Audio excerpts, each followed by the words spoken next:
let's talk about rain.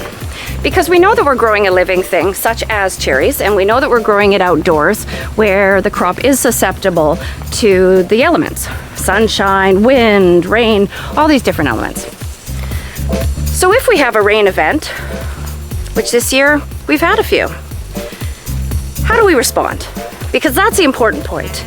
It isn't just giving up and saying, the crop is done for, because it's not. We have lots of different tools to manage a rain event. We have helicopters that we'll bring in to help blow off the fruit. The grower will have a blower mounted on the back of his tractor that helps blow off the fruit. And the important thing is to blow off the water that's on top of the cherry. We also have products that we can spray on the fruit that is a repellent, so that the cherry itself does not absorb all of the water.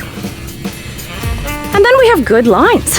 When the fruit comes in, we will have different kinds of optical sorting lines that is able to detect if there is a split and bump it out, so it's not ending up in the pack. So rain happens, we know that, but it's all in how you respond. And I'm pretty confident that CFP and the growers are responding really confidently.